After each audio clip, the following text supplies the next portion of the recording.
Oh Jésus-Christ, ne m'abandonne pas, ne m'abandonne pas. Que sait-il à un homme de gagner tout le monde s'il perd son âme? Que donnerait un homme en échange de son âme? Oh Seigneur, ne m'abandonne pas, je serai là. Oui, je serai là. Maranatha, Jésus revient. Maranatha, Jésus revient. You're not in fear. You're not in fear. Emi o wa níbẹ̀. Emi o wa níbẹ̀. Je serai là. Je serai là. Je serai là.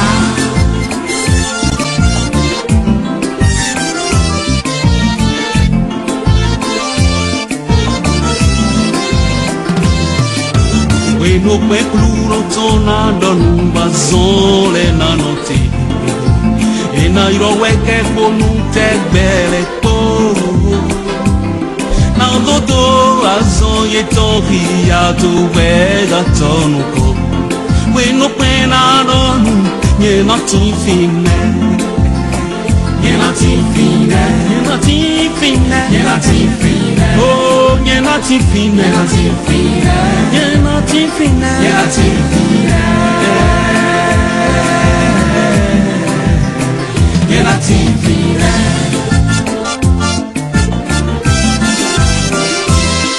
Àwa yóò máa kọrin láti òwúrọ̀ títí dalẹ́.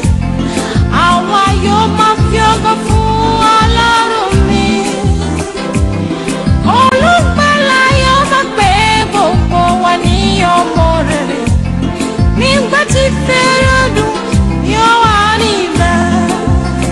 Èmi ò wà níbẹ̀. Wà níbẹ̀. Èmi ò wà níbẹ̀. Èmi ò wà níbẹ̀. Èmi ò wà níbẹ̀. Èmi ò wà níbẹ̀. C'est pour cela que Satan tue les gens comme bon lui semble. ṣùgbọ́n ọlọ́run ló dá ènìyàn. Mais l'Éternel Dieu qui a créé l'homme ọlọ́run ò lè fẹ́ kó o kú ní ikú ìyà kó o kàn kú dànù ṣá. n'a jamais voulu que tu meures sans intelligence n'importe comment. lọ́lọ́run wá ń sun ẹkún níbí. C'est pour cela que le Seigneur pleure ici. ó ń bá orílẹ̀-èdè yìí sọ̀rọ̀. Il est en train de parler à ce peuple. ó ń bá gbogbo Benin Republic sọ̀rọ̀. Il est en train de parler à tout le peuple béninois. ó ní nítorí orílẹ̀-èdè tí kò ní ìmọ̀ ni wọ́n. Car c'est un peuple sans intelligence. ìmọ̀ wo ni wọ́n ò ní. Quelle intelligence lui manque-t-il? kìí ṣe ìmọ̀ ìwé. Il ne s'agit pas de l'intelligence dont on a besoin pour étudier. kìí ṣe ìmọ̀ láti fẹ́ obìnrin ni wọ́n ò ní. Il ne s'agit pas de l'intelligence nécessaire pour se marier. kìí ṣe ìmọ̀ láti gbẹ ẹ̀tọ́ ẹlẹ́tọ̀ọ́ lọ́wọ́ ẹ̀ ni wọ́n ò ní. Ce n'est pas que ce peuple manque d'intelligence pour arracher à autrui la nourriture qu'il possède. ìmọ̀ wo ni wọ́n ò ní. Quelle intelligence manque-t-il à ce peuple? wọ́n ò ní ìmọ̀ Olódùmarè. Ce peuple n'a pas d'intelligence pour connaître Dieu. ó ní nítorí orílẹ̀-èdè tí kò ní ìmọ̀ ni wọ́n. Il n'a pas l'intelligence pour connaître Dieu. bẹ́ẹ̀ ni kò sí òye nínú wọn. Ce peuple est dépourvu d'intelligence. wọ́n ní òye ìmọ̀ ìjìnlẹ̀ sáyẹ́ǹsì. C'est l'intelligence qu'on appelle science. wọ́n ní gbogbo àwọn dọ́kítọ̀ gbọ́. Si tous les médecins étaient intelligents, ìbáṣe gbogbo àwọn nurses wọ́n gbọ́. si tous les infirmiers étaient intelligents, kí òye kí ó yé wọn. si ce peuple était vraiment sage, wọn ìbá máa ro ìgbẹ̀yìn wọn. il penserait sans cesse aux choses à venir. olórí ká sọ lórílẹ̀-èdè Nàìjíríà. Il y a un chanteur nigérian qui a chanté ceci. ó ní ìgbẹ̀yìn ni mo rò tí mo fi gba Jésù gbọ́. J'ai cru au Seigneur Jésus quand j'ai pensé à mon sort après la mort. ọba mímọ́ olóore jẹ́ kí gbẹ̀yìn mi dára. Père très saint et miséricordieux, permets que mon sort après la mort soit bon. ọkùnrin kan gbàdúrà kan nínú Bíbélì. Il y eut un homme qui a fait une prière dans la Bible. ọkùnrin yẹn ò béèrè owó. Il n'a demandé ni argent, ọkùnrin yẹn ò béèrè ọkọ. ni époux, kò béèrè ìyàwó, ni épouse, kì í ṣọmọ ló ń béèrè, ni enfant, kì í ṣaṣọ, ni tissu, kì í ṣe lé. ni maison. Ó gbàdúrà kan. Mais il a fait une prière. Kí ni àdúrà tó gbà? Quelle est donc cette prière? Ẹnìkan kú nínú Bíbélì. La Bible nous parle d'un homme qui est mort. Ọkùnrin yẹn ń porúkọ rẹ̀ ní Jákọ́bù. C'est Jacob, son nom. Nígbà tẹ́ni yẹn kú, Lorsque Jacob est mort, ó kọjá sí ìlú ọba ògo. il est allé aux cieux. Àwa fi ìran bí Jákọ́bù ṣe dé ìlú ọ̀run fi hàn bàbá yìí. Il a été révélé à cet homme comment Jacob est allé aux cieux. Ọkùnrin yẹn ó wá ní ha! Et il s'est écrié Ọlọ́run o! en disant, ah, éternel Dieu, Jẹ́ kí èmi kó kú ikú olódodo. permets que je meure de la mort des justes, Kí ìgbẹ̀yìn mi kó sì dàbí Jákọ́bù. afin que ma fin soit semblable à celle de Jacob. Ẹgbọ́n tí ìwé oníwàásù sọ. Écoutons ce que dit Ecclésiaste, Ìwé oníwàásù le livre Ecclésiaste, orí keje. chapitre 7, Mo ka ẹsẹ̀ ìkẹjọ ń bẹ̀. je lis le 8e verset. Ipa àkọ́kọ́ níbẹ̀. Ìwé ní pé Le verset 8a dit, òpin nǹkan sọ ju ìpìlẹ̀ṣẹ̀ rẹ̀ lọ. mieux vaut la fin d'une chose que son commencement. Òpin nǹkan La fin d'une chose ó sọ ju ìpìlẹ̀ṣẹ̀ rẹ̀ lọ. vaut mieux que son commencement. Gbogbo ẹ̀yin orílẹ̀-èdè Benin Republic. Vous tous qui habitez le Bénin Ẹ̀yin náà wá láti Ghana sílùú yìí. ou qui avez quitté le Ghana, Ẹ̀yin náà wá láti Togo wá sílùú yìí. qui avez quitté le Togo, Ẹ̀yin ọmọ Nàìjíríà ẹ wá sílùú yìí. qui avez quitté le Nigeria pour venir ici, Ẹgbọ́n tí mò ń sọ lálẹ́ yìí. pour m'écouter ce soir, Olúwa ní kí n bá yín sọ̀rọ̀. le Seigneur m'a dit de vous entretenir Lórí òpin ayé ẹ̀. sur la fin de votre vie. Òpin ayé ẹ̀. Sur la fin de votre vie. Ẹ má gbàgbé ọ̀rọ̀ tí mo sọ lánàá. N'oublie pas ce que je vous avais dit hier. Ohun gbogbo tó o bá fẹ́ ṣe fún Ọlọ́run. Ce que tu envisages de faire pour Dieu, Tètè ṣe é nìsín. fais-le maintenant même. Mo ti sọ kíní kan fún ọ. Je t'ai encore dit hier, Nínú ọ̀rọ̀ tànà. dans mes propos d'hier, Mo wí pé j'avais dit que ọjọ́ mẹ́ta ló ní láyé. tu peux disposer de 3 jours sur la terre. Mo ní méjì nínú rẹ̀ kì í ṣe tiẹ̀. Mais il y en a 2 qui ne t'appartiennent pas. Ẹyọ kan nínú rẹ̀ ní tiẹ̀. C'est seulement un jour qui t'appartient. Ṣé mi ò ti sáré?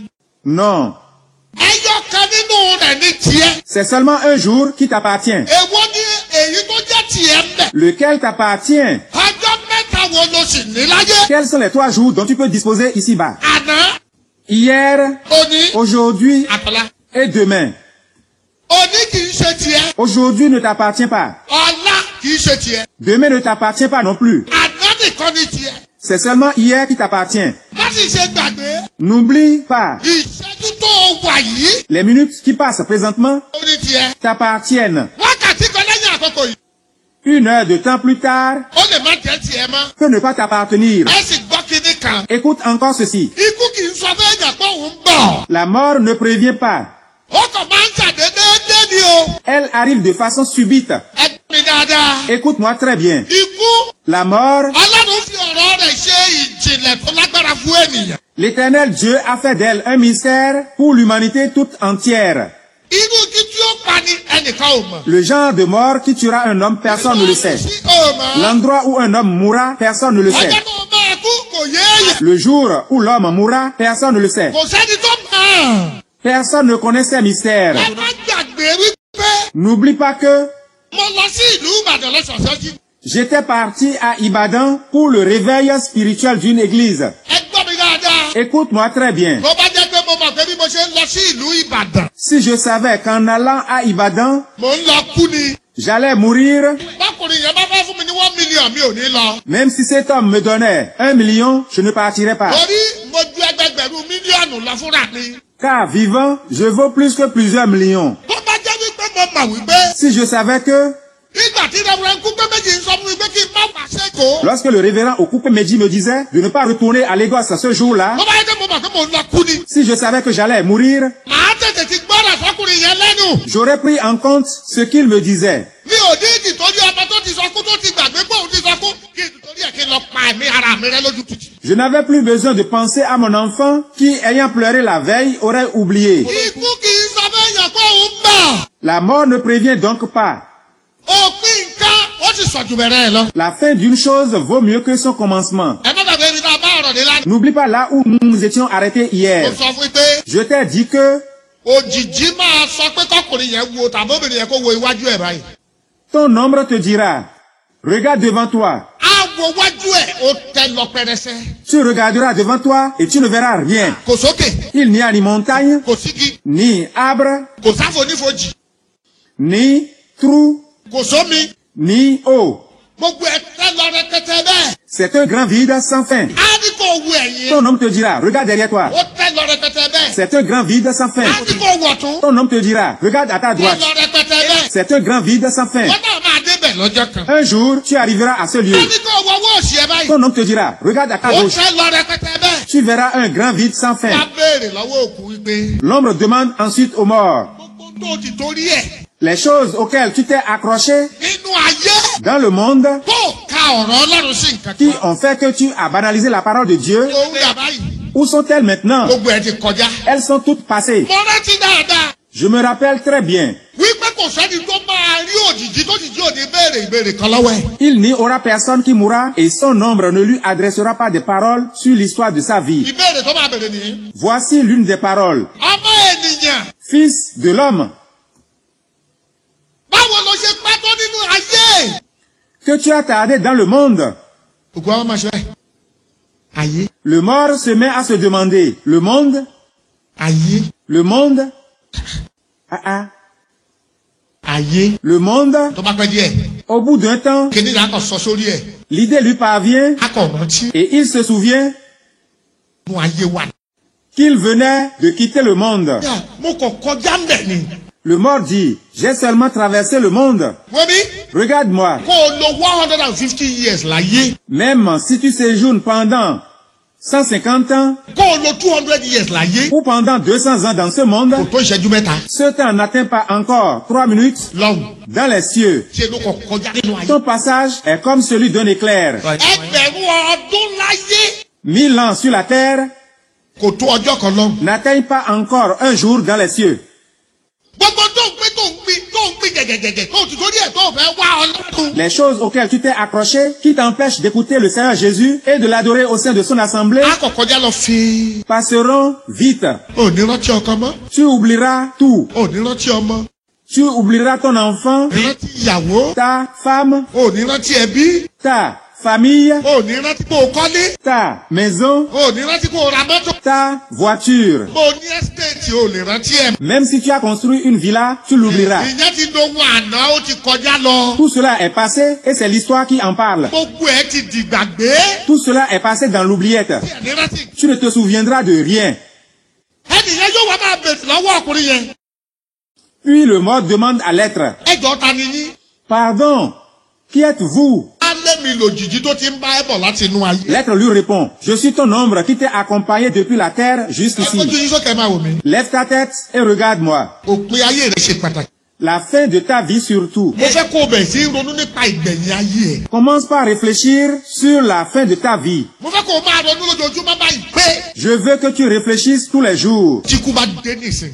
Si tout de suite la mort me saute mo dessus, ṣe jókòó yìí. là où je suis assis, bí mo ṣe ń sùn yìí. là où je suis en train de dormir, là où je suis en train de bí manger, mo ṣe wà nù mọ́tò yìí. là où je suis à bord d'un bí mo véhicule, ṣe wà nù ọkọ̀ ojú omi. là où je suis à bord d'une pirogue, bí mo ṣe wà nù pléènì. là où je suis à bord d'un avion, bí mo ṣe ń tìjì lọ́wọ́ yìí. là où je suis en train d'enseigner des bí gens, mo ṣe ń fúnyàn lábẹ́rẹ́ yìí. là où je suis en train de soigner des bí mo ṣe malades, wà lọ́fíìsì. là où je suis au bureau, tí kú bá dé nísìn. si la mort survient tout de suite, kò sí tọ́ka ikú o. la mort ne cherche rien à savoir. ẹ bá yàn. N'importe où la mort te surprend, ọ̀rọ̀ pé ibi tó bá wù mí ló ti máa dé báyẹn ò ṣẹlẹ̀. ce n'est pas possible que j'indique un lieu à la mort pour qu'elle vienne m'y chercher. ibi tó bá ti dé báyàn ó dé báyàn náà. N'importe où la mort te surprend, tu ne peux l'éviter. àgbàgbé pé nínú mọ́tò ló ti dé báyẹn mi. N'oublie pas qu'elle m'a surpris dans un véhicule. ó lè dé báyàn níbi tó ti ń jẹun. Elle peut surprendre quelqu'un là où il est en train de manger. ó lè dé báyàn níbi tí ìwà tìyàwó rẹ ti ń dọ̀wẹ́kẹ̀. ó dé náà nìyẹn. Elle peut te surprendre au moment où tu es en train de plaisanter avec ton épouse. obìnrin yẹn yóò kàn láti lè pé díà kí ló ṣẹlẹ̀. Subitement, ton épouse se mettrait à dire, mon mari, que se passe-t-il? Bàbá ìdí á dìde. Elle se mettrait à te secouer en disant, lève-toi mon cher, lève-toi. Èèyàn méjì má jẹ́ kó di tẹ́nìkan jọ. Pardon, ne me laisse pas seul sous les charges qui reviennent à nous deux. Òde náà nìyẹn. Si la mort survient, rien ne s'y Bàbá oppose. ó lè dé báyìí níbi tó ti fẹ́ pe ẹni ẹlẹ́ni pa. Maman, la mort peut te surprendre là où tu as planifié de tuer quelqu'un. Bàbá Toi, homme, ó lè dé báyìí níbi tó ti fẹ́ fẹ́ ẹni ẹlẹ́ni ṣe ògùn owó. la mort peut te surprendre là où tu veux tuer quelqu'un pour fabriquer de l'argent de façon mystique. Hey, ó lè dé báyìí níbi tó ti ń parọ́ mọ́ èèyàn. Hey, elle peut te surprendre là où tu es en train de mentir sur le compte de quelqu'un. Ó lè dé báyìí níbi tọkùnrin ọlọ́run ní ti gbé ẹ lọ sí hòtẹ́ẹ̀lì. Femme, la mort peut te surprendre à l'hôtel où tu es en compagnie d'un autre homme. Ó lè dé báyìí níbi tó ti gbé ìyàwó lọ sí hòtẹ́ẹ̀lì. La mort peut te surprendre à l'hôtel où tu es en compagnie d'une femme d'autrui. Kíbíkíbi ni kú ti lè dé báyìí. La mort peut surprendre l'homme n'importe où. Kí sọ fẹ́ yàn kó òun bọ̀. La mort ne prévient pas. Ìrẹsì Olódùmarè tí ò kì í ṣàánú ẹnikẹ́ni. Servante de l'éternel Dieu, elle n'a pitié de personne. Ọdẹ apadúdú pa funfun. Ọdẹ apadúdú pa pupa. Tel le chasseur réagit face au gibier, la mort tue l'homme noir comme le blanc. Ọdẹ àmì ìlú títì. Quand elle entre dans une ville, elle la bouleverse. Amú gbogbo ilé sórí Elle kọ́. trouble des familles tout entières et les mélange sens dessus, dessous. Amákíkanjú lọ lásìkò táyé yẹ ni. Elle emporte le puissant homme pendant que l'on est en train de le glorifier et de le célébrer. Ẹ̀rù jẹ̀jẹ̀ agbọ́mọ̀tì. Ikú. Oh, terrible mort, très ancienne, elle n'a pas changé. Kò ń gba bribe. Elle ne se laisse pas corrompre. Kò ń gbowó. Elle n'accepte ni argent, ni de dons. Kò mọ tí wọ́n ń pè ní ẹjọ́ sá. Elle n'accepte point le pardon. Kò gbọ́. Elle n'accepte point le pardon. Jàre torí Ọlọ́run. Même le pardon qu'on lui demande au nom de Dieu. Ikú ò mọ torí Ọlọ́run. La mort refuse le pardon qu'on lui demande au nom de Dieu. Ó bá ti dé òde náà. Quand elle survient, plus rien à faire. Nígbà tí òjìji bá ti ṣàlàyé fẹ́yàn pé ó ti kú. Lorsque l'ombre apprend au mort qu'il a déjà quitté le monde, Tó bá jẹ́ onígbàgbọ́ gidi tó dà tó bí gidi ni. s'il est un chrétien véritablement né de nouveau, s'il a vraiment horreur du péché, Ìgbàlà gidi tó ní ìgbàlà gidi ni mò ń sọ o. je parle bien sûr de la nouvelle naissance qui affranchit totalement l'homme de ses péchés. Kìí ṣe ìgbàlà táwọn pásọ̀ ń tọ̀ yín jẹ tí wọ́n ń tọ̀ yín jẹ ẹ̀yin tó bá bá yẹ yín mú Jésù ẹ máa jáde bọ̀ tó ń jẹ ṣingáàmù lẹ́nu tó pètè tó pẹnu tó pè kánná tó wọ ṣòkòtò tó ń jẹnu yàmùyàmù bá ń jáde bọ̀ tí pásọ̀ náà ń tọ́ra ẹ̀ nítorí owó tó ṣe bẹ́ẹ̀ ni àdúpẹ́ lọ́wọ́ Ọlọ́run àwọn eléyìí fàyè wọn fún Jésù ó ń tàn ẹ́ ní Jésù kan ó tí ìrònú padà irú àwọn yẹn kọ́ là ń sọ. Et non de la nouvelle naissance de tromperie, observez chez certains pasteurs qui, à cause de l'argent, disent « Venez devant, vous qui voulez donner votre vie à Jésus. » Et des gens, dont des femmes vêtues de pantalons, marchant du chewing-gum, se portent devant et ces pasteurs disent « C'est bien Seigneur, merci pour ces gens qui sont venus à toi ce jour. C'est une tromperie. » Mo ń sọ̀rọ̀ nípa ẹni tó gbọ́ ìwàásù tí ó rí ara ẹ̀ kó bú sẹ́kún tó bẹ̀ sí kí Olúwa jọ ṣàánú mi. Ọlọ́run gbà mí lọ́wọ́ iṣẹ́ aṣẹ́wó yìí. Olúwa gbà mí lọ́wọ́ ẹ̀mí àjẹ́. Olúwa gbà mí mi ò ṣàgbèrè mọ́ mi ò jáde mọ́. Olúwa mi ò sínú ẹgbẹ́ àjẹ́ mọ́ mi ò sínú ẹgbẹ́ mẹ́rẹ̀ mọ́. Ọlọ́run gbà mí jọ tó ń tẹ́. Káànú Ọlọ́run wá sọ̀kalẹ̀ tó rà padà. Ká pa ẹ̀ṣẹ̀ rẹ̀ láyé. Ká kọrúkọ rẹ̀ sínú ìwé ìyè lọ́run tó di ọmọ Ọlọ́run. Ìyẹn gan ni mò ń sọ. Mais je vous parle de la nouvelle naissance qui intervient lorsque quelqu'un ayant écouté la parole de Dieu s'est reconnu pécheur et tout en pleurant s'est mis à supplier le Seigneur de le sauver de la prostitution, du vol, de la sorcellerie, de l'idolâtrie et s'est mis à déclarer à haute voix qu'il va se repentir de la prostitution, de la magie, etc. et a obtenu par ses prières la miséricorde de Dieu et est totalement libéré du péché et son nom est inscrit dans le livre de vie, c'est d'une telle nouvelle naissance que je vous parle. Tó bá jẹ́ ẹni tó dà tó bí òtítọ́ ni. Si le mort est un chrétien véritablement né de nouveau, Òjìji á di ọwọ́ rẹ̀ mọ́ báyìí. son ombre le tient par la main ainsi. A sọ fún pé ìrìn àjò yá. Et elle lui dit, ça y est pour le parcours. Ṣùgbọ́n tó bá jẹ́ wípé onígbàgbọ́ tó ti nígbàlà nígbà kan tó ti sọ ìgbàlà rẹ̀ nù ni. Mais si le mort avait suivi Christ et s'est détourné de lui par la suite, Tàbí ẹni tó jẹ́ pé kò tiẹ̀ ìgbà kankan nígbàlà ń tiẹ̀ ó kàn lọ chọ́ọ̀chì ṣá. ou si c'est quelqu'un qui n'a pas obtenu le salut en Christ, mais qui vient à l'église rien que pour danser et acclamer, Ẹni tó lọ chọ́ọ̀chì tó wà ní ẹgbẹ́ àjẹ́. ou s'il a été membre de l'église et en même temps sorcier, Ìyá ìjọ lady evangelist. Àwọn pásítọ̀ ó wà ní ẹgbẹ́ mèrè. L'ombre brisera sa main et la tournera derrière.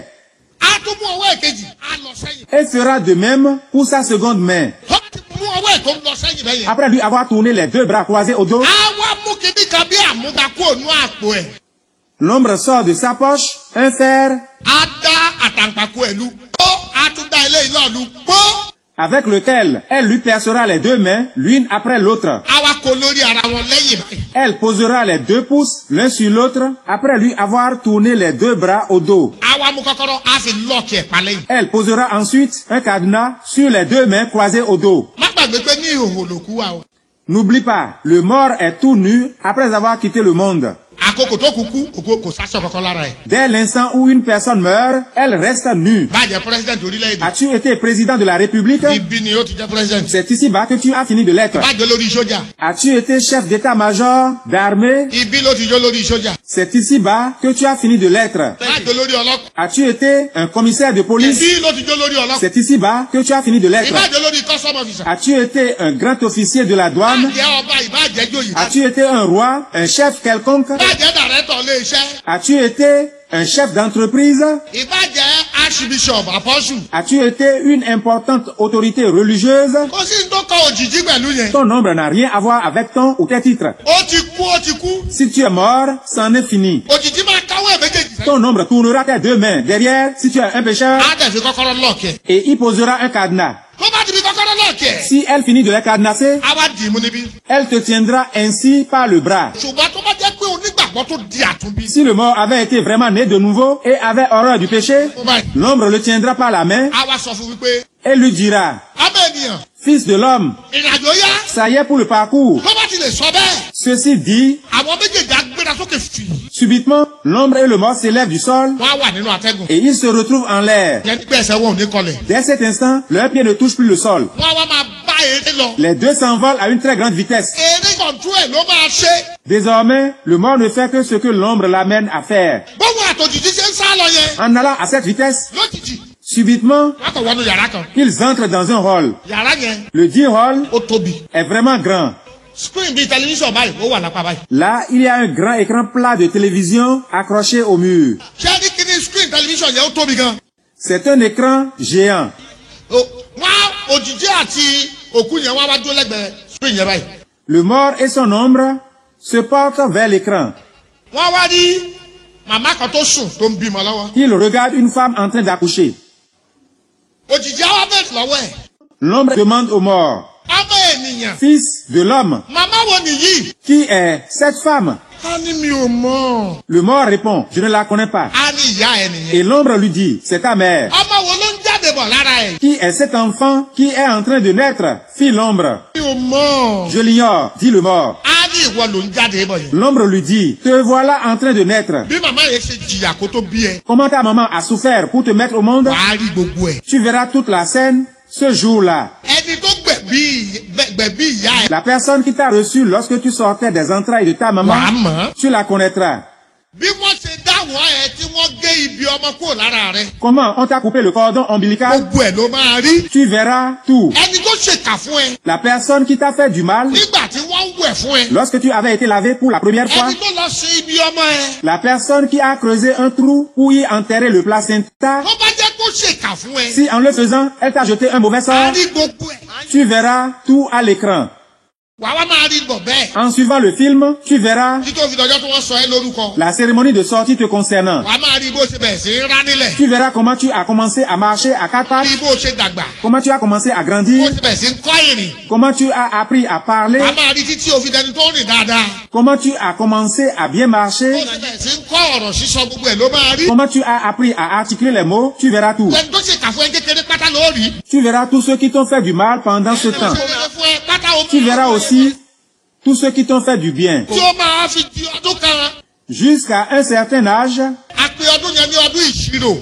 appelé âge du bilan. ọdún wo là ń pè ní ọdún ìṣirò. Quel âge appelle-t-on âge du bilan? bí ọmọ kékeré bá ń gé èèyàn léèkánná. Lorsqu'un enfant pince quelqu'un tó bá rẹ́rìn. et se met à rire, kò tí ì mọ ẹ̀ṣẹ̀. il ne connaît pas encore le péché. tó o bá nà á. Si tu tapes un tel enfant, ìwọ tó o tún nà yẹn o tún ṣèkà. Toi qui as tapé ce petit enfant a péché. Nǹkan yẹ kó o ṣe fún ni pé ìṣe ló yẹ kó o kọ́ pé wọ́n ń ṣe báyìí wọ́n ń ṣe báyìí. Ce qui est utile, c'est de lui faire distinguer le bien et le mal. Torí náà ẹ̀yin òbí ẹni tí a ṣe tó pọ̀ lórí ọmọ. Vous, maman, vous avez donc d'importants rôles à jouer concernant l'éducation des enfants. Lórúkọ Jésù ọmọ rẹ ò ní dìdàkudà. Plaise au Seigneur Jésus, vous n'aurez point d'enfants brigands. Nígbà tó bó ṣe ń wo lọ yẹn. Tu serais en train de regarder à l'écran Tó di ọdún ìṣirò. et quand vient l'âge du bilan, Ọjọ́ tó o bá yáàyàn lè kaná. autrement le jour où tu as pincé quelqu'un Ọmọ yẹn tí wọ́n fẹ́ yan tó mọ́wọ́ ẹ̀ sá. et celui-ci a voulu te pincer et tu as fui, Ó ti mọ ẹ̀ṣẹ̀. c'est la preuve que tu connais le péché. Mọ̀ pé tó ń ṣe ò dáa. Tu sais que c'est mauvais ce que tu as fait. Ǹjẹ́ mi rí pé mo ṣe ni wípé. En ce qui me concerne, voici ce qu'on m'a montré. Mo rí pé mo mú òkúta. J'ai vu que j'ai pris une pierre Mo sọ lu àkùkadìyẹ kan. que j'ai lancée à un coq Àkùkadìyẹ yẹn ṣe kíọ́. qui a crié. Màmá kan wá pariwo látàrí ìkùlé pé á Et nìyẹn. de son arrière-cour, une femme s'est écriée en disant, qui est-ce? Mo bá kiri mọ́lẹ̀ mo bẹ̀rẹ̀ sí lọ. Et j'ai fui en courant. Ibẹ̀ lòjijì á ti dì mú.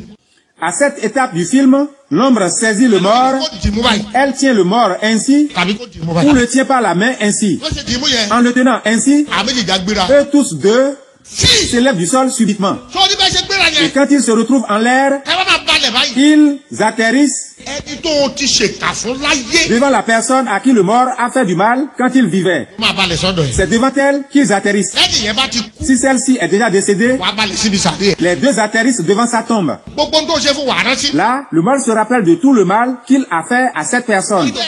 Jẹ́. Vous qui êtes des sorciers, Tẹ́ ẹ pè èèyàn pa. qui tuez des gens en secret, Tẹ́ ẹ dẹ̀ ń jẹ́ tẹ́ ẹ mú ẹ̀jẹ̀ rẹ̀ tẹ́ ẹ lẹ́ mú epo. qui mangez leur chair et qui buvez leur sang en disant que vous buvez de l'huile, Gbogbo ń tó ṣe yẹn pátá wá mú ẹ débi gbogbo tó ti ṣe. ton ombre t'accompagnera à chaque endroit où tu as fait du mal aux gens. Ibi tó ti parọ́ mọ́ọ̀yàn. Là où tu as menti sur le compte de quelqu'un, Wàá mú ẹ débẹ̀. ton ombre t'accompagnera à cet Wàá endroit. máa rí ara ẹ bó ṣe ń parọ́ mọ́ ènìyàn. Tu verras comment tu t'es évertué à mentir sur le compte de la personne Lẹ́yìn yẹn ṣe ha. qui a dit « Ha !» Tó ló ń ṣe ha et kéde. tu l'as repris en disant « C'est quoi Ha ?» Ìyí tó ṣe ní. C'est ce que tu as fait. Tó lọ èmi. Et la personne a dit « Est-ce bien moi? Mi ò ṣe nǹkan yìí. Je n'ai pas fait une telle chose. » Kí gbogbo èèyàn wá sọ pé lóòótọ́ ló ṣe Et é. suivant ta déclaration, la personne a été rendue coupable. Torí pé ọmọ bí wọ́n ti ń gbé irọ́ kalẹ̀. Car tu sais comment l'on monte en toute pièce le mensonge. Ló máa rí. Tu verras tout à l'écran. Wọ́n tó ti yìnbọn pààyàn tó wà ní gbọ́dọ̀ yìnbọn Toi qui pààyàn. de ta cachette, tu as tué une fois quelqu'un avec une arme à Àbí feu. wọ́n tó fi oògùn pè èèyàn pa. Toi qui as tué une fois quelqu'un au moyen des Ìwọ́n sortilèges. tó fún yàn lóyún. Toi qui as engrossé une Ó femme ní wákà lọ lóyún. et qui a refusé. Ó ní yẹ pé ìwọ ló Oh, fún. c'est bien toi l'auteur de la grossesse. Ó tún wá fún lọ́wọ́ pé kó lọ ṣẹ́yún. Et en plus, tu as déboursé de l'argent pour que la grossesse soit avortée. Ó jẹ́ pé ńgbà tó ṣẹ́yún yẹn ó wá kú. Et lors de l'avortement, la femme est décédée. Gbogbo ẹ̀ ló máa rí. Tu verras tout. Òjìji máa máa gbé ẹ káàkiri. Ìbájá Amẹ́ríkà ló ti dá ẹ̀ṣẹ̀ yẹn. Òjìji á gbé ẹ lọ́bẹ̀. Ton ombre t'accompagnera partout où tu as commis un péché. Est-ce en Amérique? Ìbájẹ́ South Africa yóò gbé ẹ lọ́bẹ̀. Est-ce en Afrique du Sud? Ton ombre t'y accompagnera. Ìbájẹ́ China yóò gbé ẹ lọ́bẹ̀. Est-ce en Chine? Elle t'y accompagnera. Ìbájẹ́ inú ilẹ̀ ló ti lọ ṣe yóò gbé ẹ lọ. Est-ce sous la terre? Ton ombre t'y accompagnera. Ìbájẹ́ inú omi yóò gbé ẹ lọ́bẹ̀. Est-ce sous l'eau? Elle t'y accompagnera. Ó máa gbé ọ káàkiri gbogbo ibi tó gbé dẹ́ṣẹ̀ láyé pátá. Ton ombre t'accompagnera à chacun des endroits au monde où tu as fait du mal aux gens. Ìjọ òmàdí tó fi ń ṣe bẹ́ẹ̀. Sais-tu pourquoi ton ombre te fera faire ce tour? Ká lè dá Ọlọ́run láre nígbà tó bá ń C'est sọ̀rọ̀. pour que l'Éternel soit juste à nos yeux quand il nous juge, Kára Ọlọ́run lè mọ́ nígbà tó bá ń ṣe ìdájọ́ et ẹ̀. saint à nos yeux dans son jugement. Kó o má bàa sọ pé àwọn parẹ́ mọ́ mi ni. C'est pour que tu ne dises pas devant Dieu, ils ont menti sur mon compte. Gbogbo ibi tó gbé dá ẹ̀ṣẹ̀ pátá. N'importe où dans ce monde où tu as commis un péché, Lòjijì máa gbé ọ lọ níkàn. ton ombre t'accompagnera un à un à ces différents lieux. Ìdè tó lórí ẹsẹ̀ rẹ̀. Tiens-toi debout. Wọ́n kò gbàdúrà yìí. Je veux que tu pries ainsi. Káwọn àtọ́ méjèèjì sókè. Je t'invite à lever tes deux mains. Olúwa Éternel Dieu, ṣàánú mi. fais-moi miséricorde. Ọlọ́run gbàdúrà. Oh Dieu, sauve-moi. Wọ́n bí lajú. Ouvre tes yeux. Regarde. Tó bá wù ẹ́ kó o tọ́ra ẹ́. Si tu veux, tu peux te tromper. Afọ́jú tó fọ́jú tó ní ìlànà tó ní ṣe ló ń sùn. Ó fọ́jú. Ó sì máa.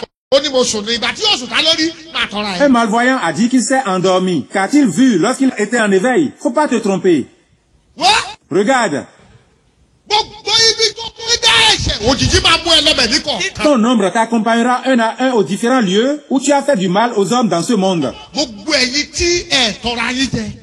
Vous, qui ne voulez pas vous tromper, Kákò káwọn rẹ̀ méjèèjì sókè. je veux que vous leviez vos deux mains. orúkọ Jésù. Tu vas crier à Jésus en disant, Ọlọ́run o. Éternel Dieu, Ní gbogbo ẹ̀ṣẹ̀ tí mo gbé ní ayé dá. tous les péchés que j'ai commis dans ce monde, Ní ọjọ́ tí òjìji bá mú mi káàkiri. le jour où mon ombre m'accompagnera aux différents lieux du monde, Láti mú wá sí ìrántí gbogbo ẹ̀ṣẹ̀ tí mo dá. afin de m'emmener à me souvenir de mes péchés, Olúwa má jẹ́ jẹ̀bi ara mi. Seigneur, ne permets pas que je sois reconnu coupable. Seigneur, ne permets pas que je sois condamné. Má jẹ́ jẹ̀bi ara Ne mi. permets pas que je sois reconnu coupable. Má ṣe kí n kábàámọ̀ pé mo wá sáyé. Ne permets pas que je regrette d'avoir séjourné ici-bas. Ó yẹ orúkọ Jésù àdúrà. Ça y est, au nom de Jésus. Àdúrà. Prie, prie, Àdúrà. prie, prie, Àdúrà. prie, prie, prie, prie, Ah! prie, prie, Ah! prie, prie, Ah! prie. Ọlọ́run o. Éternel Dieu, Ọlọ́run o. oh éternel Dieu, Ṣàánú mi o. fais-moi miséricorde. Jésù. Olúwa wa. C'est au nom de Jésus nous avons prié. Amen. Jókòó. Assieds-toi. Àdúrà wa kù méjì. Pardon, Àdúrà wa kù méjì. il nous faut encore prier 2 fois. Omi. Regarde-moi. Òjìji máa mú ẹ káàkiri bẹ́ẹ̀.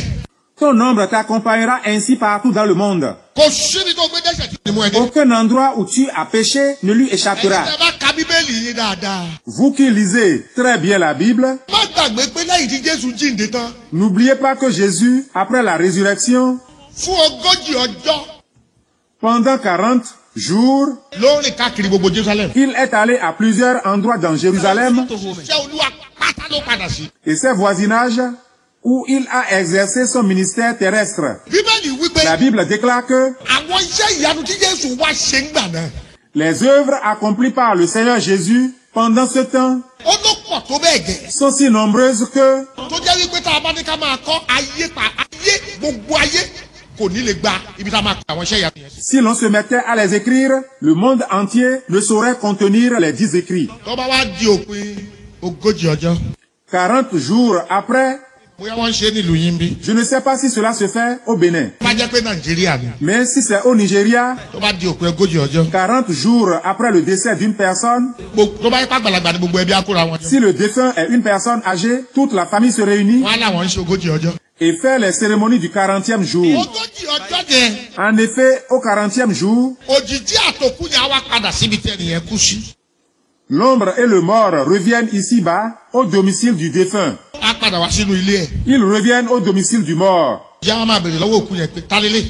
Qui est-ce? Demande l'ombre au mort. Á ní mi ò mọ̀. Je ne le connais pas. Ó tó mọ̀ ìyàwó ẹ̀ mọ́ ìyàwó ẹ̀ rí. Ah, c'est ta femme. Ne la connais-tu plus? Allez. Qui est cette personne? Mi ò Je mọ̀. ne la connais pas. Dis le mort. Àkọ́bí ẹ̀ nìyí. C'est ton enfant aîné. Ta lélẹ̀. Qui est celle-ci? Mi ò mọ̀. Je ne la connais pas. Dis le mort. Àbúrò ìyá ẹ̀ nìyẹn. C'est ta tante maternelle. Ta lélẹ̀. Et qui est celui-ci? Oh, Je ne le connais pas. Dis le mort. Ṣé bẹ́ẹ̀ ń tẹ́jọ́ wà ní ẹgbẹ́ àjẹ́ nìyẹn. N'est-ce pas ton compagnon du même réseau des sorciers? Tó bá ti fi hàn ẹ́ tán. Si l'ombre finit de procéder ainsi, Àwa ni ọmọ ènìyàn. Ìyá. fils de l'homme, dit-elle, on y va maintenant à la croisée des chemins. Wo nǹkan bẹ lẹ́yìn ikú. Regarde, il se passe des choses après la mort. Ẹlòmíà ní jẹ́ ń lọ pokùnso má tiẹ̀ sí mi. Ta ló sọ bẹ́ẹ̀ fún ẹ? Certaines personnes se disent, laissez-moi aller me pendre pour avoir du repos. Qui t'a appris cela? Ẹlòmíà aláyé ti sú mi jàre jẹ́ ń gbé nǹkan jẹ màá sí mi. Les uns se disent, je suis fatigué de la vie, je vais m'empoisonner pour avoir du repos. Qui t'a appris cela?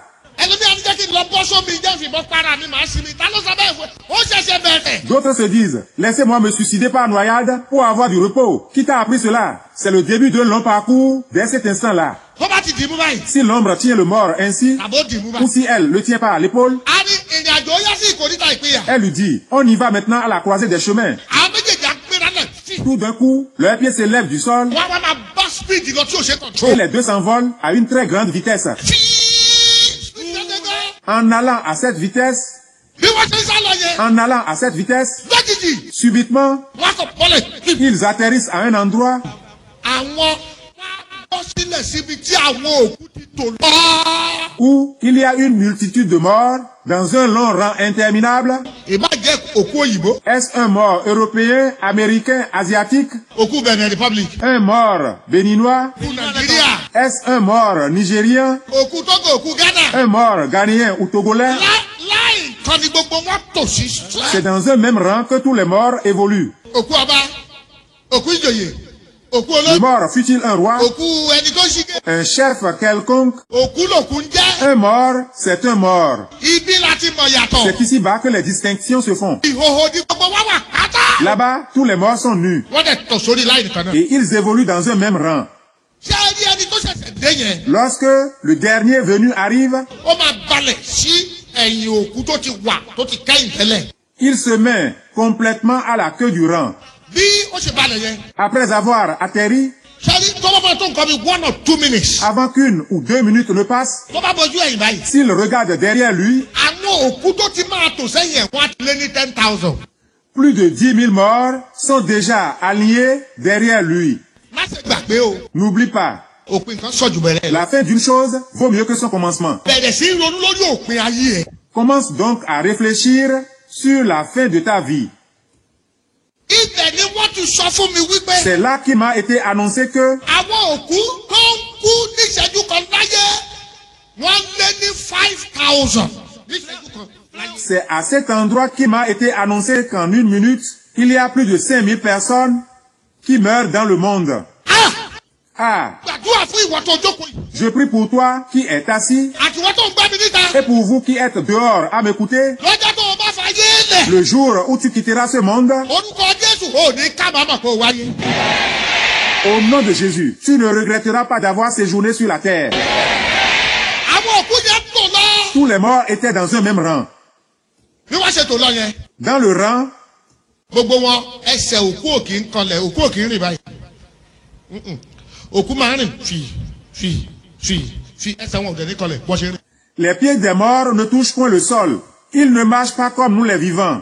Ils s'avancent en glissant par à coups. Leurs pieds ne touchent point le sol. Bí wọ́n ṣe ń lọ yẹn. En évoluant dans le rang, Wọ́n á máa kù. les morts murmurent sans cesse.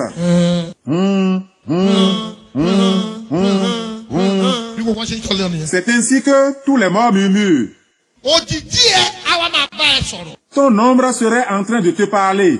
Òun máa lanu sọ̀rọ̀. Ton ombre ouvrira la bouche pour te parler. Ìwọ ò ní lanu. Mais tu ne pourras pas ouvrir la bouche pour lui parler. Àtún ọkàn lòkú tí máa bá sọ̀rọ̀. Mais c'est du fond de ton cœur que tu communiqueras avec ton ombre. Òjijì á tẹ̀ máa gbọ́n tó sọ. Puis elle entend ce que tu lui dis. Bí wọ́n ṣe ń sọ̀rọ̀ lọ yẹn. En s'entretenant ainsi, Tó bá dé stage kan. à un niveau donné, Òjijì á kàn tó ṣì. l'ombre s'arrête tout d'un coup Á ní ọmọ ènìyàn. et dit, Fils de l'homme, Mi ò ní lè tẹ̀síwájú mọ́. je ne saurais encore aller plus loin. Ṣé àmọ̀ pé òun nìkan ló kù tó mọ̀? Là, le mort ne connaît que son ombre. Le sais-tu? Gbogbo àwọn tó kù ti padà lẹ́yìn. Tous ceux que tu connais ici-bas ont cessé de t'accompagner et se sont retournés. Ìdí á máa bá ẹ kú ni irọ́ ló ń pa irọ́.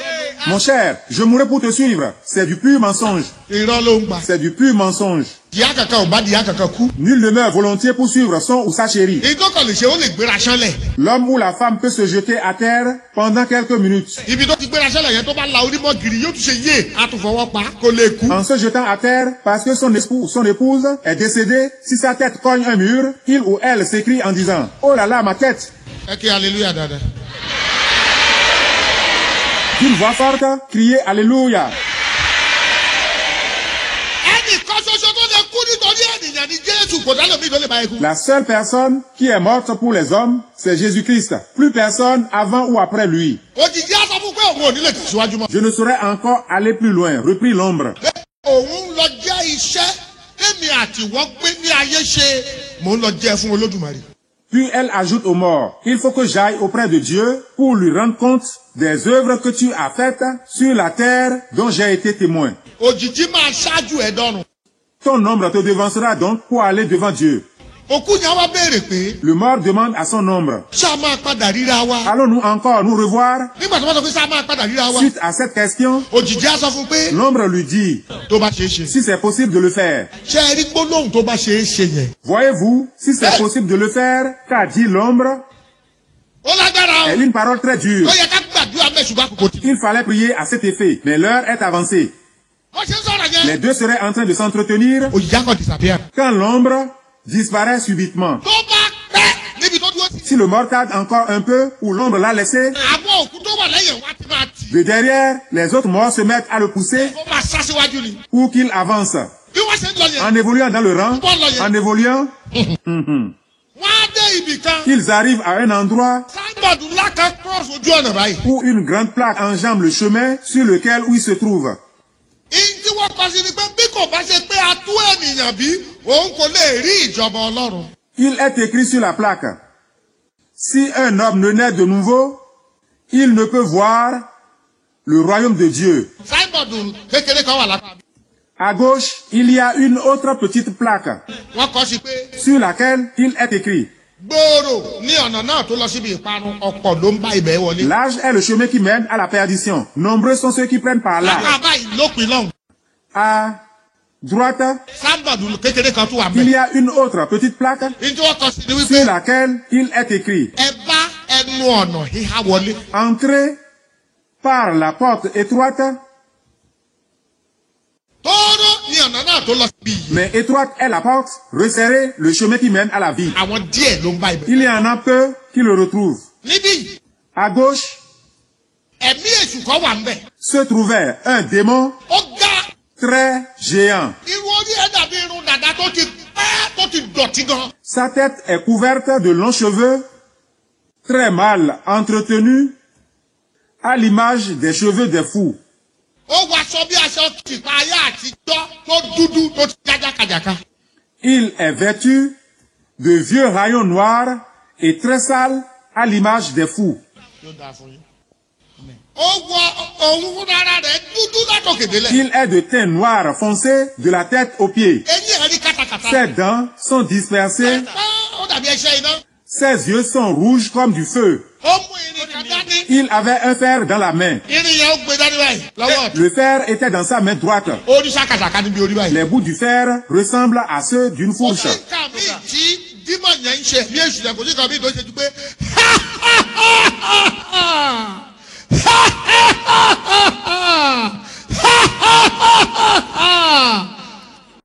inú ẹ̀ ń dùn ó sì ń kí ọ̀pọ̀lọpọ̀ ènìyàn tí ń bọ̀ wá sọ̀rọ̀ àpáàdì ó ń kí wọn káàbọ̀. Ce démon avait une seule tâche. Il balance la fourche d'un côté et de l'autre en ricanant d'une voix forte pour exprimer sa joie à cause de ceux qui vont en enfer. C'est ainsi qu'il leur souhaite la bienvenue. ní apá bíi À droite, lẹ́gbẹ̀ẹ́ lọ́hùn sur le côté droit, áńgẹ́lì kan wà ń bẹ̀. se trouvait un ange. ó wọ aṣọ tó funfun. Il est vêtu de blanc. àwọn eléyìí ò kì í ṣaṣọ fún. Ce blanc-ci n'est pas le véritable. aṣọ tó funfun gan-an. C'est un blanc qu'on ne saurait décrire. ó funfun ju fluorescent yìí lọ. Cette lampe est moins éclatante que le dit blanc. ó wọ aṣọ yẹn. Il est vêtu d'un tel blanc. bẹ́ẹ̀ tí góòtì wà ní àyà ẹ̀. Il a porté une ceinture en or ó sì ní àgbélébù láàrin. frappée d'une croix au milieu. ó dé adé ńlá kan. Il a porté une couronne ìràwọ̀ yí adé yẹn ká. que des étoiles entouraient. àgbélébù wà níbi adé yẹn báyìí. Une croix était inscrite sur la couronne ó wọ glove. au niveau du front. Il a porté des gants blancs ó wọ bàtà gold. et des chaussures toutes brillantes en or. ó dóun kan ṣe bẹ́ẹ̀ ni hallelujah hallelujah. Il ne disait que Alléluia, Alléluia. ṣé ilé pa bí. À gauche ọ̀dọ̀ kan wà ń bẹ̀ ó dán ó fẹ̀. se trouvait un très large chemin qui brillait. lẹ́yìn gbogbo àwọn òkú bí wọ́n ṣe tò tí wọ́n ń bọ̀ yẹn. Tous les morts évoluaient dans un même rang. láì jẹ́ pé wọ́n sọ pé ìwọ bàbá yìí. Mais il n'y avait personne là pour dire, toi, prenez par ici. láì jẹ́ pé wọ́n sọ pé ìwọ bàbá yìí. Il n'y avait personne là pour dire, toi, prenez par là. dédé ni mo kàn rí ọgọ́rùn ènìyàn. Soudain, je vis une multitude de morts tí ènìyàn ò lè kà. que personne ne peut compter, wọ́n tẹ̀ ń gba ọ̀nà owó òsì wọ́n tẹ̀ ń gba ọ̀nà àpáàdì. qui empruntaient le chemin de la gauche pour aller en enfer.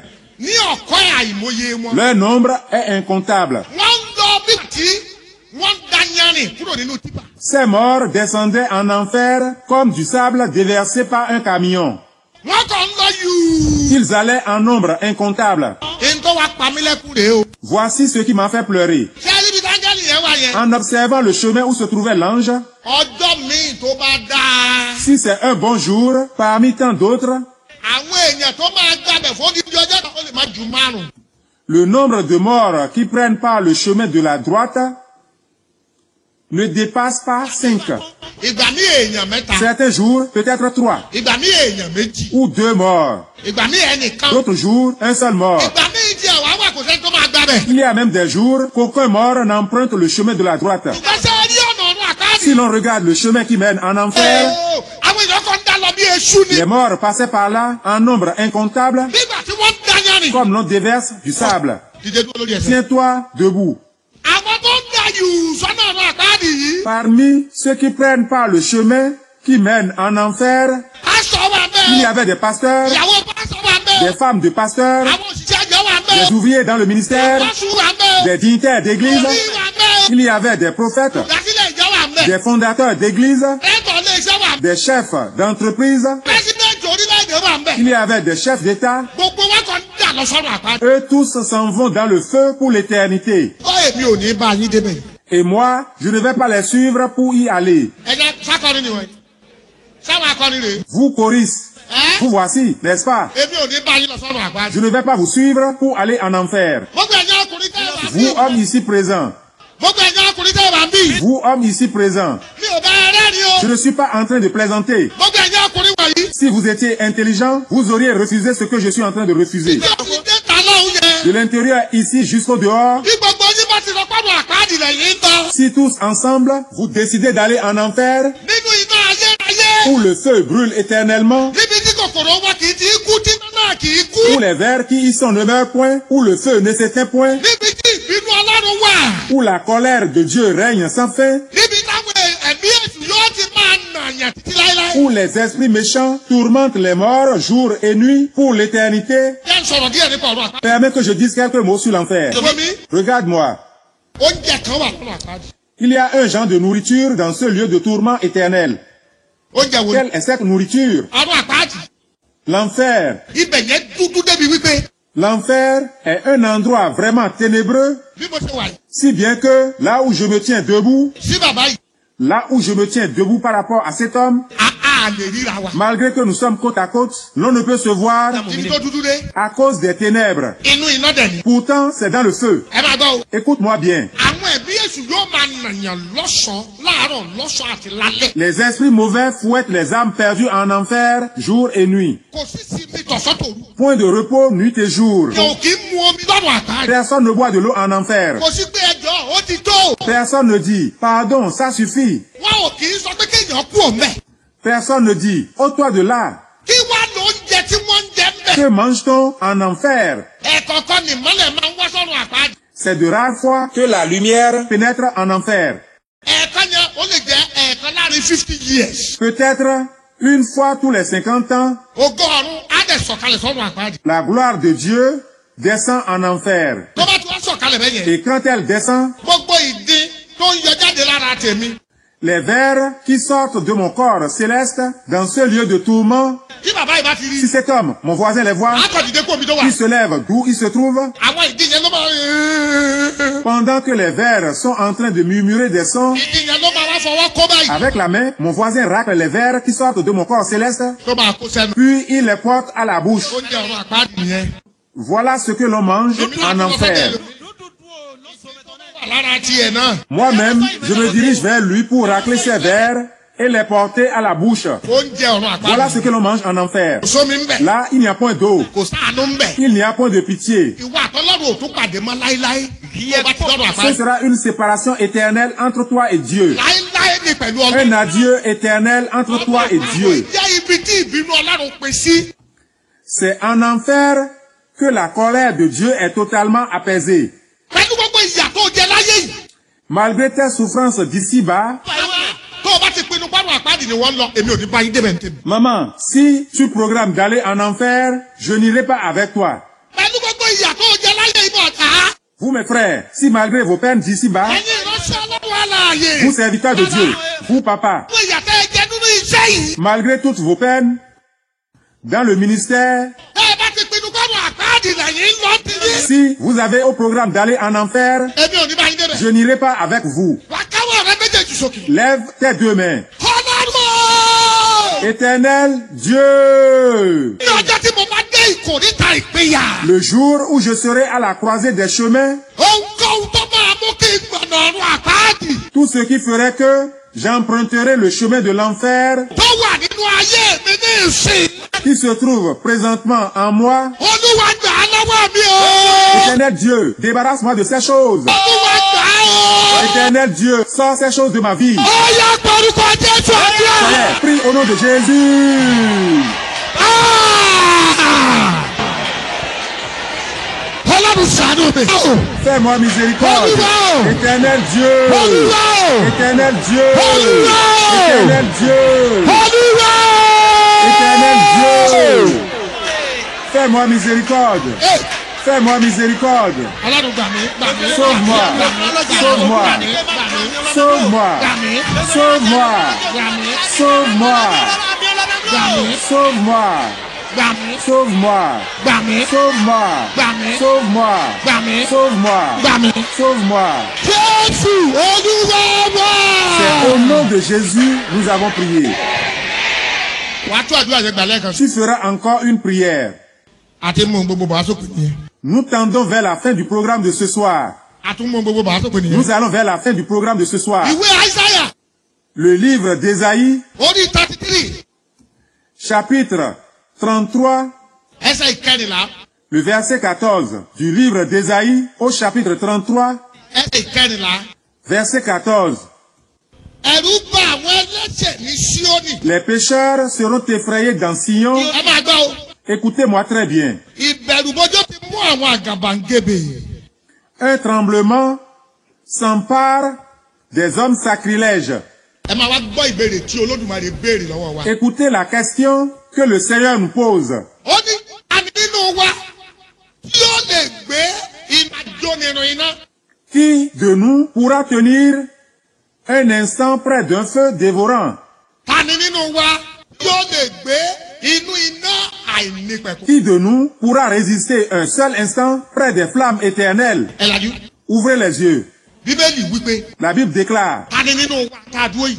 qui parmi nous ici présents, Ẹ̀yin akọrin wọ̀nyí, akọrin wà lọ́dún àpáàdì o. vous les choristes, sachez ceci, des choristes sont en enfer. Tani nínú wa Parmi nous, qui sont ceux qui tí ó lè gbé inú àjónirun iná. sont forts pour séjourner au milieu des flammes pour l'éternité? Tani nínú wa Qui, parmi nous, tí ó lè gbé inú iná àìnípẹ̀kun. sont puissants pour rester au milieu des flammes éternelles? Bó ṣe gbà á rè. Tu vas prier ainsi. Olúwa ṣàánú mi. Seigneur, fais-moi miséricorde. Ọlọ́run jọ. Seigneur, pardon. Lára àwọn tó máa jẹ́ igi ìdáná ní ọ̀run àpáàdì. Ceux-là qui serviront de bois de feu en enfer, Ọlọ́run yọ orúkọ tèmi kúrò nù. Éternel Dieu, enlève mon nom de cette liste. Lára àwọn tó máa jẹ́ igi ìdáná. Ceux qui serviront de bois de feu en enfer, Bí a ṣe ń sọ̀rọ̀ lọ́wọ́lọ́wọ́ yìí. en ce moment où nous parlons, Àwọn pásítọ̀ kan wọ bẹ̀ báyìí. plusieurs pasteurs s'en vont en enfer. Bí a ṣe ń sọ̀rọ̀ lọ́wọ́lọ́wọ́ yìí. Pendant que nous parlons, Àwọn wòlíì kan wọ ọ̀run àpáàdì. des prophètes sont en train de descendre en Bí a enfer. ṣe ń sọ̀rọ̀ lọ́wọ́lọ́wọ́ yìí. Pendant que nous parlons, Àwọn ọba kan àwọn olórí orílẹ̀-èdè kan wọ́n wọ ọ̀run àpáàdì. des rois et des chefs d'État s'en vont en enfer. Ẹ Olúwa o. Oh, Éternel Dieu! Lára àwọn tó máa jẹ́ igi ìdáná lọ́run àpáàdì. Ceux qui serviront de bois de feu en enfer, Olúwa yọ orúkọ mi kúrò nù wa o. Éternel Dieu, ôte mon nom de Ayé cette liste. orúkọ Jésù àdúrà. Seigneur, prie au nom de Jésus. Éternel Dieu, de grâce, enlève mon nom de la liste de ceux qui serviront de bois de feu en enfer. Enlève mon nom de la liste de ceux qui serviront de bois de feu en enfer. Éternel Dieu, enlève mon nom de la liste de ceux qui serviront de bois de feu en enfer. Enlève mon nom de cette liste. Enlève mon nom de cette liste. Oh Jésus, oh mon Sauveur. Enlève mon nom de la liste de ceux qui vont en enfer. Jésus, mon Sauveur. Enlève mon nom de cette liste. Sauve-moi, sauve-moi, sauve-moi, sauve-moi, sauve-moi, sauve-moi, sauve-moi, Womi. Regarde-moi. Ah. Ọlọ́run ṣàánú mi. Éternel, fais-moi miséricorde. Ọlọ́run ṣàánú mi. Éternel, fais-moi grâce.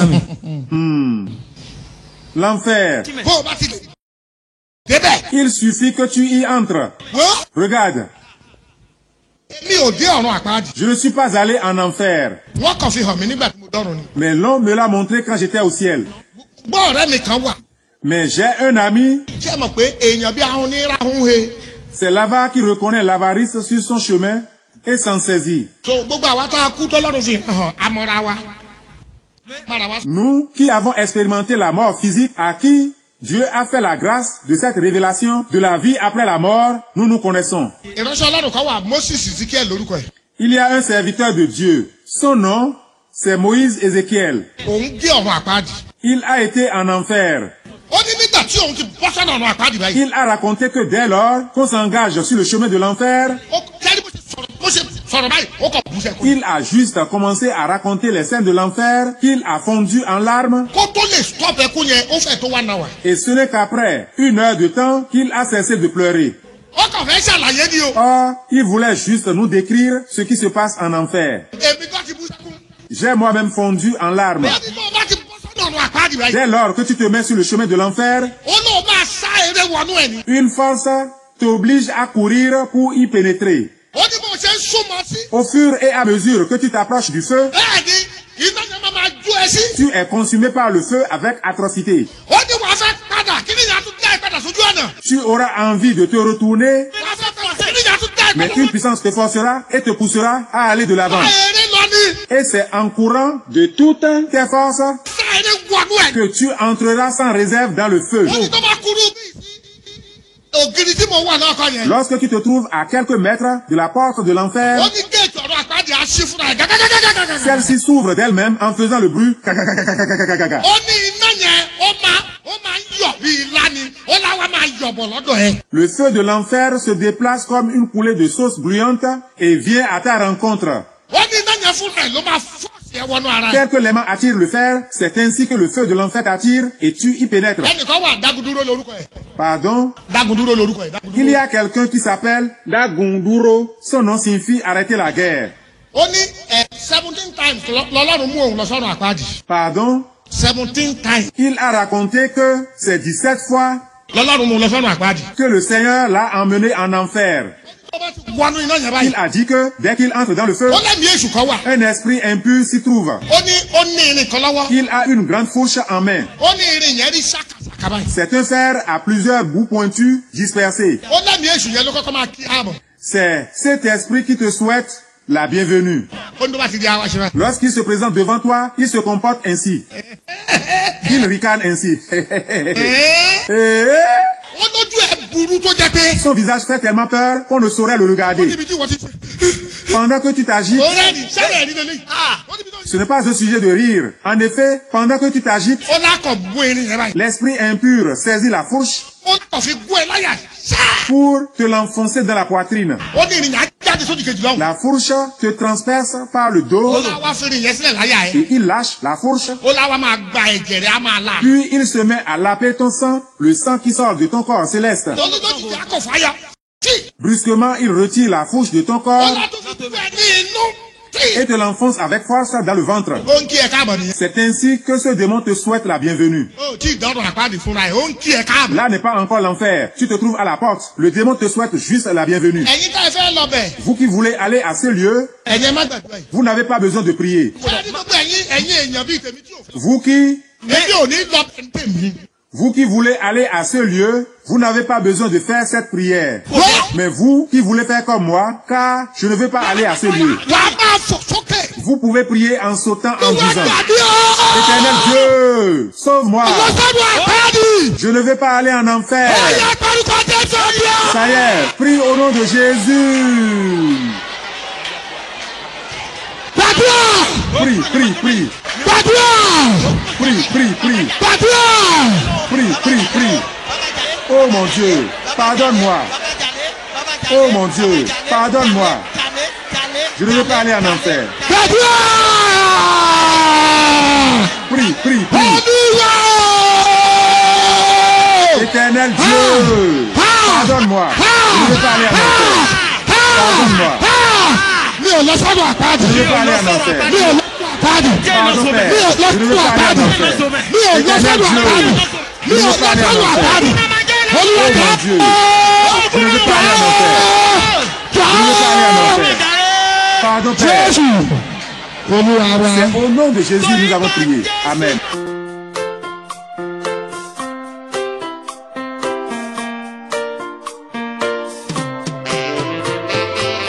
Mon frère, pourquoi irais-tu en enfer pendant que l'Esprit de Dieu t'en empêche? Oh, ma sœur, pourquoi irais-tu en enfer pendant que le Dieu donne tout le temps une perche?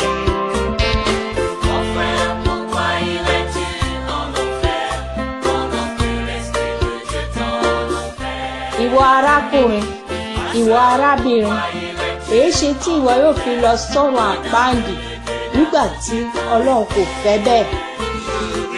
Nígbà tí ó na ọwọ́ àánú rẹ̀ sí ọ nínú ipò ẹ̀ṣẹ̀ jíjì tí ó wà.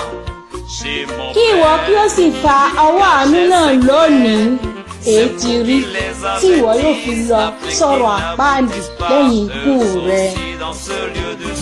Gbọ́ àwọn ọ̀rọ̀ wọ̀nyí kí o sì gba ẹ̀mí rẹ kúrò lọ́wọ́ agbára ọ̀run àpáàdì. Ma sœur, pourquoi irais-tu en enfer pendant que le Dieu d'amour te t'en Hier novi sunu, hier novi yonu.